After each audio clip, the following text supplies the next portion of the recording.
इलेक्ट्रोहोमियोपैथी के अध्ययन के क्रम में आज रोग और रोग निदान वाले भाग में आज हम लैरिंक्स या वॉइस बॉक्स या स्वर यंत्र के आपको रोग के बारे में अध्ययन करेंगे। तो सबसे पहले हम देखते हैं लैरिंक्स होता क्या है, कहाँ होता है, थोड़ा सा हम नॉलेज देते हैं। देखिए ये लैरिंक्स है ना, आपको श्वसन नलिका के ऊपर, हमारे गर्दन के आगे वाले भाग में श्वसन नलिका के ऊपर 5 सेंटीमीटर एक कार्टिलेजियस विभिन्न तरह के मसल्स और आपको लिगामेंट से जुड़ी हुई संरचना होती है। और इसको हम वोकल वॉइस बॉक्स के नाम से जानते हैं। उस वॉइस बॉक्स में 2 आपको वोकल कॉर्ड होते हैं जो हमको बोलने में मदद करते हैं। ये हमारा लैरिंक्स हो गया। इसी लैरिंक्स के सेल टिश्यू म्यूकस मेम्ब्रेन में अगर सूजन हो जाती है तो उसको हम कहते हैं लेरेंजाइटिस, है ना।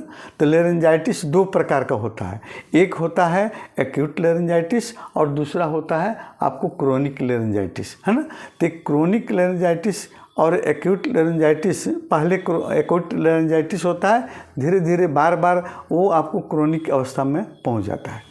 तो सबसे पहले हम लक्षण देखेंगे एक्यूट लेरेंजाइटिस में कौन कौन से सिम्टम देखने को मिलते हैं। देखिए इसमें जो है सबसे पहले आपको वोकल कॉर्ड में कंपन ठीक से नहीं हो पाता है और जिसके कारण आवाज़ में परिवर्तन होता है। गले में खराश महसूस होगी, है ना, कर्कश आवाज़ का कम आना, है ना। गले में आपको निगलने में दिक्कत होती है और साथ साथ में गला बैठता जाता है और हल्की सूखी खांसी हो सकती है, सांस लेने में कठिनाई हो सकती है।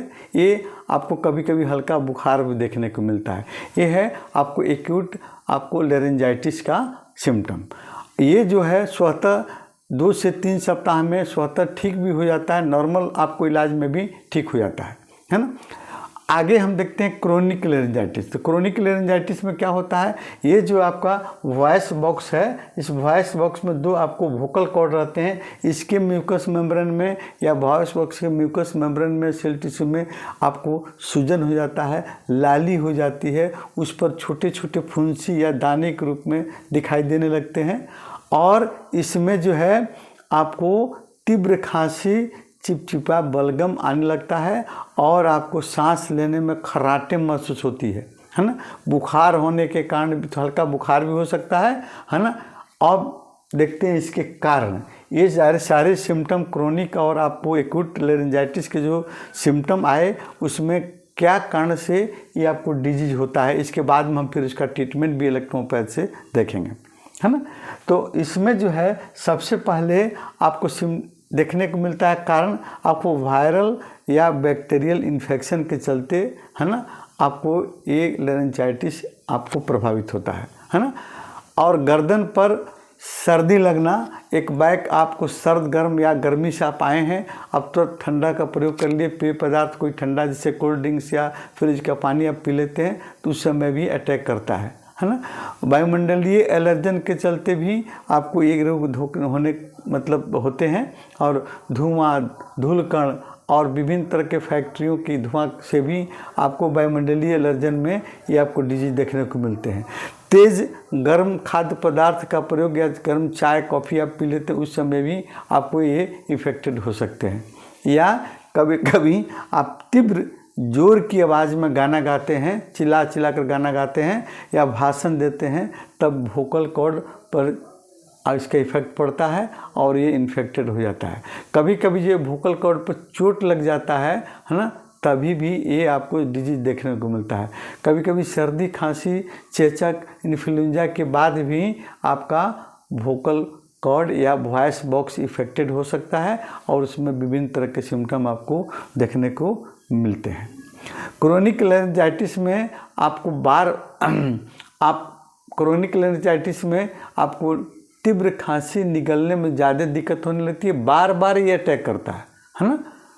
तो अब देखते हैं कि इलेक्ट्रोहोमियोपैथ में आप वॉइस बॉक्स में इन्फेक्शन हो जाता है या सूजन हो जाता है, दर्द हो जाता है, तो कैसे आप उसको ठीक करेंगे, है ना।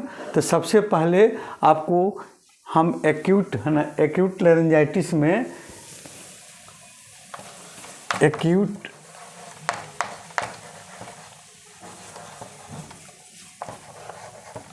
एक्यूट लैरिंजाइटिस में सिंपली आप क्या करेंगे, आप 10 गोली S1 का या S1C5WE है ना, S1 + C5 + WE है ना, का आप भाप लीजिए। तो भाप कैसे, एक छोटी सी आपको 1 लीटर या 2 लीटर वाली पतली में आप क्या कीजिए, आपको 10 गोली S1 का, C5 का 10 गोली और WE का 20 बूंद है ना डालिए, और जो उसको भाप निकलेगा उसको भाप लीजिएगा, तभी आपका ये एक्यूट लैरिंजाइटिस आपको ठीक हो जाता है। कभी कभी गरारा है ना,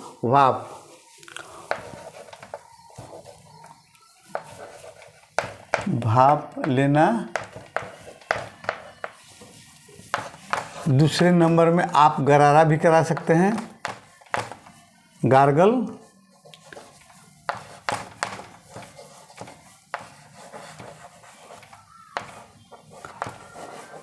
गार्गल करेंगे क्या चीज़ का, आप क्या कीजिए, सेम S5C5C13WE है ना, S5C5 या C13 + WE का आप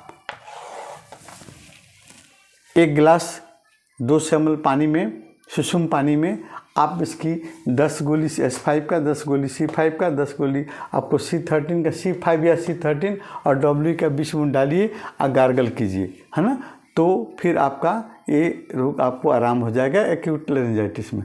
कभी कभी एक्सटर्नल में अब RE और YE है ना, एक्सटर्नल में RE प्लस या RE या आपको YE है ना, इसको लॉ ऑफ पोलैरिटी के हिसाब से आप पॉइंट नंबर 13 और 16 और 17 पर आप लगाइए है ना, लॉ ऑफ पोलैरिटी के हिसाब से उसको टच कीजिएगा D4 से, तो फिर आपका लैरिंजाइटिस, एक्यूट लैरिंजाइटिस लगभग इसी से ठीक हो जाते हैं। इनकेस अगर इससे आराम नहीं होता है तब आप एक मिक्सचर दीजिए है ना, मिक्सचर में आप दीजिए, मिक्सचर में S5C5 + S5 + C5 + या इसको C13 भी कर सकते हैं है ना, प्लस P4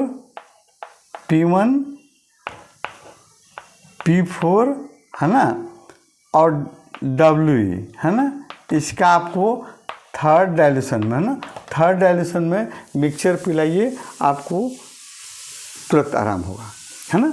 इन केस अगर इससे भी नहीं होता है तो फिर क्या कीजिए, आप सीधे से है ना, सीधे आप इंजेक्शन नंबर है ना, देखिए इंजेक्शन नंबर बहुत कारगर है। इंजेक्शन नंबर आप सीधे 19 नंबर और आपको 29 नंबर है ना, इंजेक्शन नंबर 19 या 29 लगाइए। सबसे बेटर मेरा परीक्षण है कि 29 नंबर इंजेक्शन से आपको काफ़ी लाभ मिलता है, 19 भी आप लगा सकते हैं। और अगर इससे भी आपको आराम नहीं मिलता तो क्रोनिक आपका लैरिंजाइटिस अगर हो जाता है तो आप क्या कीजिए, सीधे सेम दवाइयों का जो आपने थर्ड में मिक्सचर दिया था उसको 30 में या 200 में कर दीजिए। इंजेक्शन नंबर आप 21, आप इंजेक्शन नंबर 21 भी लगा सकते हैं, 21 भी बहुत अच्छा काम करता है ना।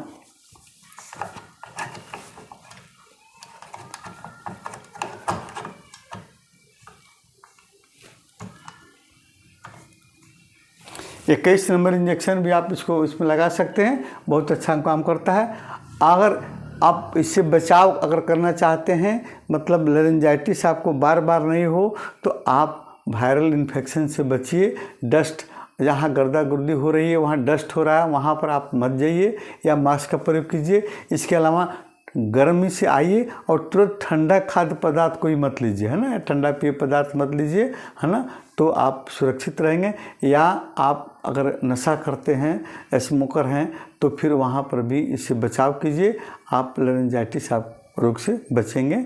अगले वीडियो में कुछ और इसके रोग हैं, उसके बारे में हम लोग स्टडी करेंगे।